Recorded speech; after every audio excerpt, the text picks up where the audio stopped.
L'Évangile de Jésus-Christ selon saint Marc, chapitre 14. La Pâque et les Azymes allaient avoir lieu dans 2 jours, et les grands prêtres et les scribes cherchaient comment arrêter Jésus par ruse pour le tuer. Car ils se disaient, pas en pleine fête, de peur qu'il n'y ait du tumulte parmi le peuple. Comme il se trouvait à Béthanie chez Simon le lépreux, alors qu'il était à table, une femme vint, avec un flacon d'albâtre contenant un nard pur de grand prix. Brisant le flacon, elle le lui versa sur la tête. Or il y en eut qui s'indignèrent entre eux. À quoi bon ce gaspillage de parfum? Ce parfum pouvait être vendu plus de 300 deniers et donné aux pauvres. Et il la rudoyait. Mais Jésus dit, laissez-la, pourquoi la tracassez-vous? C'est une bonne œuvre qu'elle a accomplie sur moi. Les pauvres, en effet, vous les aurez toujours avec vous, et quand vous le voudrez, vous pourrez leur faire du bien. Mais moi, vous ne m'aurez pas toujours. Elle a fait ce qui était en son pouvoir. D'avance, elle a parfumé mon corps pour l'ensevelissement. En vérité, je vous le dis, partout où sera proclamé l'Évangile au monde entier, on redira aussi à sa mémoire ce qu'elle vient de faire. Judas Iscariote, l'un des 12, s'en alla auprès des grands prêtres pour le leur livrer.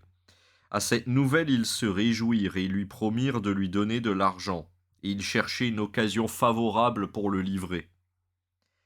Le premier jour des Azymes, on immolait la Pâque. Ses disciples lui disent: Où veux-tu que nous allions faire les préparatifs pour que tu manges la Pâque? Il envoie alors 2 de ses disciples en leur disant: Allez à la ville, vous rencontrerez un homme portant une cruche d'eau. Suivez-le, et là où il entrera, dites au propriétaire: Le maître te fait dire: Où est ma salle où je mangerai la Pâque avec mes disciples? Et il vous montrera à l'étage une grande pièce garnie de coussins toute prête.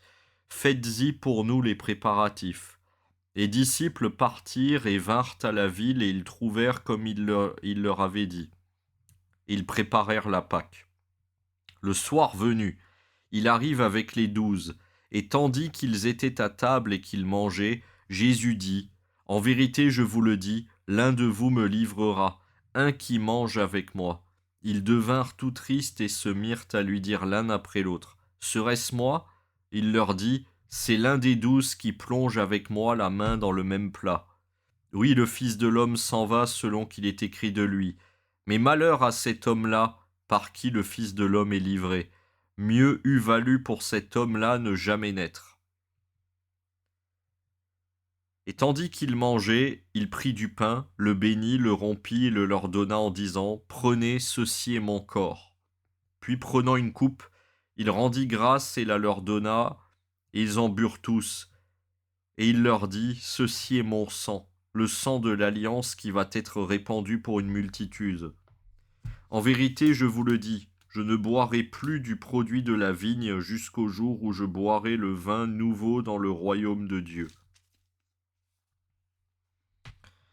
Après le chant des psaumes, ils partirent pour le mont des Oliviers.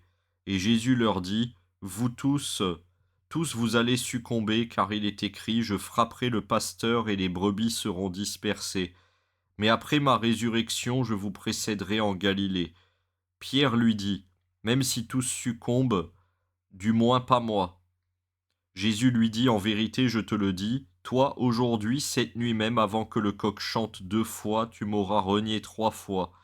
Mais lui reprenait de plus belle: Dussé-je mourir avec toi? Non, je ne te renierai pas. Et tous disaient de même. Ils parviennent à un domaine du nom de Gethsémani. Et il dit à ses disciples: Restez ici, tandis que je prierai. Puis il prend avec lui Pierre, Jacques et Jean, et il commença à ressentir effroi et angoisse. Et il leur dit: Mon âme est triste à en mourir. Demeurez ici et veillez. Étant allé un peu plus loin, il tombait à terre. Et il priait pour que, s'il était possible, cette heure passait loin de lui. Et il disait: Abba, Père, tout est possible. Éloigne de moi cette coupe. Pourtant, pas ce que je veux, mais ce que tu veux. Il vient et les trouve en train de dormir, et il dit à Pierre: Simon, tu dors? Tu n'as pas eu la force de veiller 1 heure? Veillez et priez pour ne pas entrer en tentation. L'esprit est ardent, mais la chair est faible. » Puis il s'en alla de nouveau et pria en disant les mêmes paroles. De nouveau il vint et les trouva endormis, car leurs yeux étaient alourdis, et ils ne savaient que lui répondre.